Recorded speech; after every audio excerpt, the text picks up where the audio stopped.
Cordial saludo, apreciados docentes de la institución. El día de hoy nos hemos reunido los docentes Laura Camila Romero, Sara del Cielo Algarra, Mariluz Tinjaca, Andrea del Pilar Romero y Juan David Silva para hablarles un poco más acerca del estudio de caso de estilos de aprendizaje y de enseñanza. Sabemos que este tema es muy importante para nuestra área de profesión y por eso queremos traerles algunas herramientas y algunas teorías que nos van a ayudar a desarrollar nuestras clases de la mejor manera. Sin más preámbulo, vamos a empezar con las primeras teorías. Tenemos los modelos inteligentes múltiples de Howard Gardner, presentado por la compañera Andrea.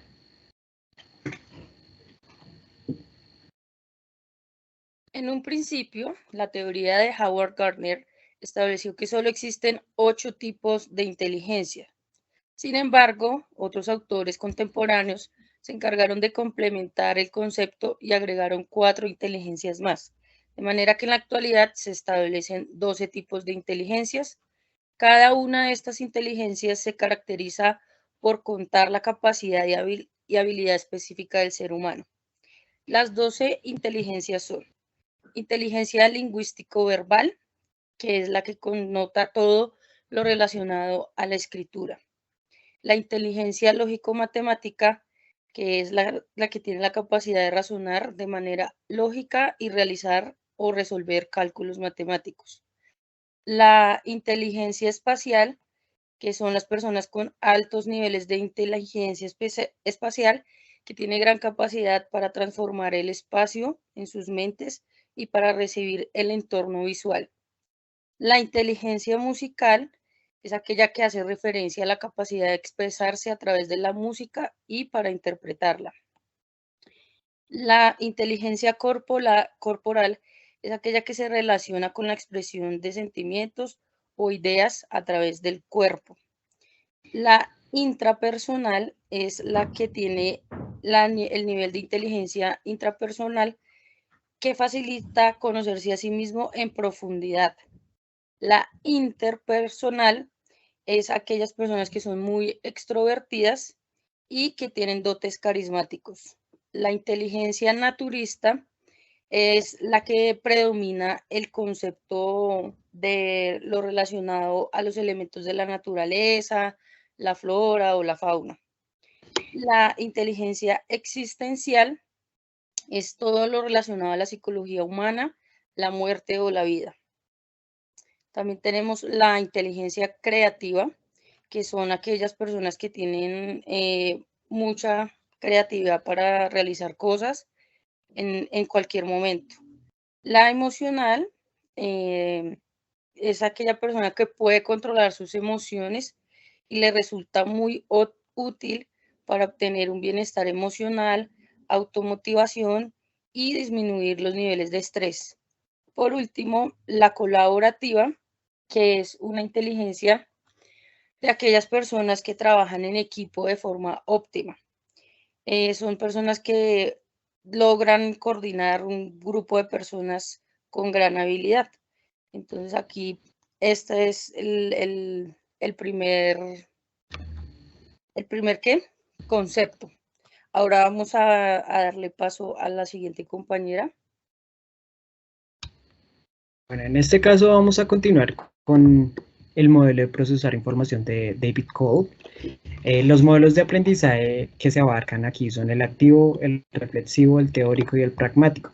Precisamente hacemos énfasis al modelo de procesar información de David Cole, quien nos incita a analizar las fortalezas y debilidades de los estudiantes en su proceso formativo.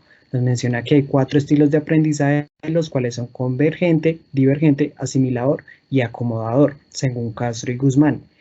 El modelo desarrollado por Cobb surge alrededor de los años 80 gracias a su consideración de que el ser humano aprende de una manera peculiar respecto a su inteligencia genética o heredaria, sus experiencias con el transcurso de la vida y las exigencias que se manifiestan en su entorno. Este modelo se diferencia de los demás en que no hace énfasis en el aprendizaje sensorial e intuitivo por medio de elementos visuales, auditivos, kinestésicos y demás. El procesar información es bastante ligado a las experiencias personales que cada sujeto tuvo en el pasado y la repercusión hereditaria de la inteligencia y la transformación de estas nuevas generaciones. El modelo de aprendizaje planteado por Cole también centra su interés en el medio ambiente, ya que este es un elemento esencial que predomina las exigencias del conocimiento. Listo. ¿Cuáles son los pilares o concepciones que estructuran el modelo? El convergente, como ya se mencionó, el cual se centra sobre lo teórico a través del análisis, la deducción y la hermenéutica. En este punto se encuentra una metodología de aprendizaje constructivista. El divergente, el cual se desarrolla sobre las relaciones sociales, la participación y el diálogo. El sujeto toma una participación bastante activa. También tenemos el asimilador. Sus principales características son la reflexión y la observación. Suele estar muy ligado a métodos conductivistas. El sujeto adopta un rol investigativo, analítico y crítico y prefiere trabajar de manera independiente.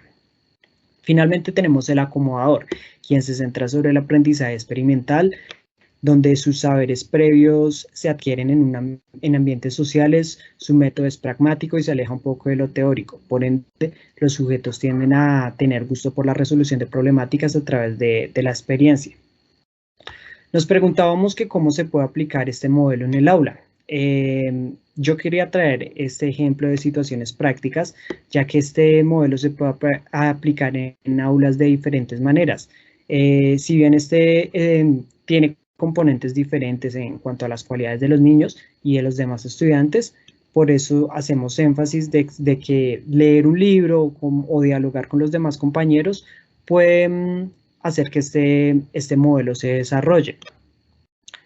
Las actividades que hacen referencia en este modelo precisamente van ligadas a lo que ya mencionamos, procesar la información, cómo los estudiantes la procesan y cómo luego la transforman para así mismo crear nuevos saberes. Es fundamental tener en cuenta las fases en las que este modelo se desarrollan y los pilares que la caracterizan en un aprendiz para reconocer su importancia. Un ejemplo claro sería aquellas actividades en las que los alumnos se les pide dialogar y generar debates en el aula para construir saberes de manera colaborativa. Además, solucionar problemas es una característica de este modelo. Continuando con los modelos, nos encontramos con el modelo de cuadrantes cerebrales según Herman. Hola, buenas noches. A mí me correspondió el modelo de Ned Herman. Ned Herman elaboró un modelo que se inspira en los conocimientos del funcionamiento cerebral. Él lo describe como una metáfora y hace una analogía de nuestro cerebro con el globo terrestre en sus 4 puntos cardinales. A partir de esta idea representa una esfera dividida en 4 cuadrantes, como lo podemos ver en las diapositivas, que resulta el entrecruzamiento del hemisferio izquierdo y pues el hemisferio derecho, según el modelo de Sperry, y de los cerebros el cerebro cortical y el límbico del modelo MacLean. Los 4 cuadrantes representan las 4 distintas formas de operar de este mismo, de pensar, de crear y en suma de convertir el mundo. Las características de estos 4 cuadrantes son: para resumir, se inspira en los conocimientos del funcionamiento cerebral, que va enfocado en lo que es en cómo se comunica y se desarrolla pues, el mundo. Eso según Herman. Él aplicó y usó el modelo para ayudar a las personas a orientarse en un rol de la vida y en su profesión. Estos pilares, pues los pilares del modelo son los que tenemos a continuación, que los divido en 4 cuadrantes a manera de puntos cardinales, como le dije anteriormente. El cortical izquierdo son las personas que son expertas, lógicas y analíticas, y pues cuantitativas. Y aquí podemos concluir que aquí están las profesiones de los matemáticos y los físicos. El estratega es el cortical derecho, que es el intuitivo, el sintetizador, que aquí pertenecen como los planeadores y los meticulosos, con los que podemos relacionar a los contadores. Y tenemos los 2 últimos, que son el límbico izquierdo, que es el organizador secuencial, el planeador, el detallado. Aquí podemos familiarizar a los administradores y a los gerentes. Y por último, tenemos el derecho, el límbico derecho, que es el comunicador personal, estético y muy emocional. Intuimos que son como las personas que pueden ser artistas y comunicadores sociales. Y pues aquí podemos ver que en las siguientes diapositivas evidenciamos en qué actividades se trabajan los corticales y los límbicos. Bueno, evidenciando las actividades que podemos ver en las imágenes, las actividades donde se manejan el cortical izquierdo y el cortical derecho, donde vemos la actividad de experimentos en el aula de clase, y en la siguiente imagen se trabaja el límbico izquierdo y el límbico derecho, viendo cómo los estudiantes trabajan con instrumentos musicales, donde trabajan los instrumentos musicales que se trabajarían a ambos lados. Pues aquí ya seguiríamos con el siguiente modelo, que es el de la compañera Mari, si no me equivoco.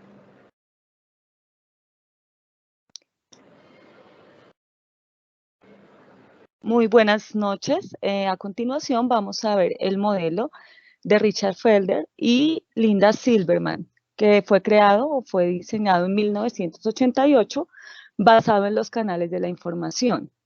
Este modelo nace de las investigaciones en la preferencia sensitiva con la percepción de la información de forma concreta por medio de los sentidos. A diferencia de los otros modelos, este se basa más en la percepción de los sentidos. Con base en lo que ellos analizaron y observaron, se define a los estudiantes o se clasifica a los estudiantes en 5 dimensiones. Una de ellas es la sensitivo-intuitivo, el visual verbal, el activo reflexivo, el secuencial o global y el inductivo deductivo. En relación al sensitivo, podemos decir que le gusta aprender con relación a los hechos. En relación con el intuitivo, son innovadores. El visual recuerda mucho mejor lo que ve. El verbal tiene la facilidad de aprender con todo lo que lee o escucha. El activo retiene y entiende la información para poder hacer algo con ella. El activo tiende a retener y entender la información al hacer algo con ella. Prefiere aprender ensayando, realizando trabajos, transcribiendo, entre otros. El reflexivo retiene y entiende la información reflexionando sobre ella. Prefiere aprender meditando y trabajando solo. El secuencial aprende mejor con las explicaciones y los globales tienden a aprender de mejor manera a través de grandes saltos para resolver problemas complejos rápidamente. Le gustan los retos. El deductivo generalmente o particularmente aprende desde lo general a lo particular y el inductivo de lo particular a lo general. En sí, esta es la teoría de estos expositores y ahora a continuación vamos con el último modelo de aprendizaje.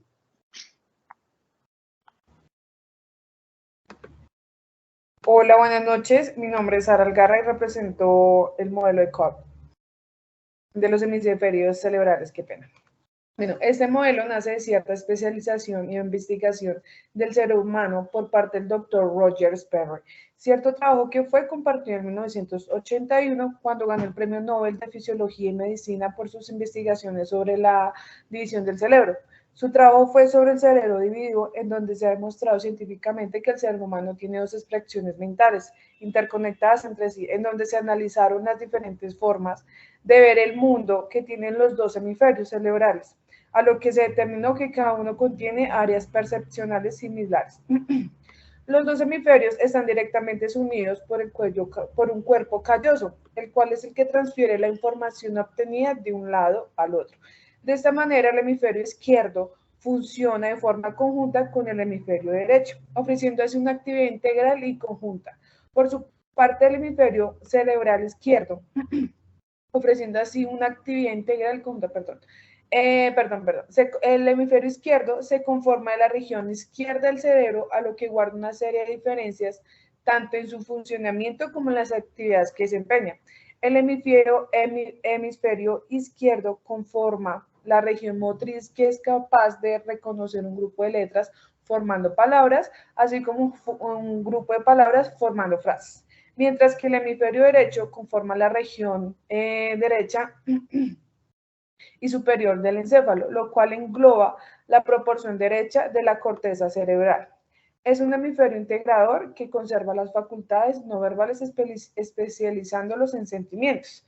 En el hemisferio izquierdo, por su parte, el hemisferio cerebral actúa prioritariamente en el pensamiento lógico e implicando en el razonamiento en lo analítico, como lo matemático, en la lengua, en la escritura, en la lectura, en lo ortográfico, etc. Mientras que en el hemisferio derecho está implicado en actuar en el pensamiento espontáneo. En este caso, lo holístico, lo intuitivo, lo sintético, que hace procesos no verbales como la expresión, la comprensión visual, tales como lo que es el sentido artístico, espacial, la música, lo creativo, las emociones y el pensamiento. ¿Cómo se aplica este modelo en el aula? Los alumnos que utilizan el hemisferio izquierdo son los que visualizan símbolos abstractos como lo son las letras, los números, y no tienen problema alguno para comprender conceptos abstractos. Aparte, son los que entienden los conceptos uno por uno y les gusta comprobar los ejercicios y les parece importante no equivocarse. Mientras que los alumnos que utilizan el hemisferio derecho son los que visualizan imágenes de objetos concretos, pero no símbolos abstractos como lo son las letras o los números. Piensan en imágenes, en sonidos, en sensaciones, pero no verbalizan los pensamientos. Aparte aprenden con actividades abiertas y poco estructurales y no analizan la información sintética. Para finalizar, queremos agradecer su participación en esta conferencia, la cual nos va a ayudar mucho en nuestro proceso de aprendizaje y de enseñanza. Sabemos que nuestro rol docente siempre está en constante cambio, por eso tenemos que adecuarnos al aprendizaje de nuestros estudiantes, conocer qué les gusta, cómo aprenden, cómo perciben las cosas, cómo se desarrollan sus habilidades cognitivas, verbales y demás. Por eso hemos traído a ustedes estas herramientas que de seguro les serán bastante importantes en su diario vivir en las aulas de clase. Muchas gracias.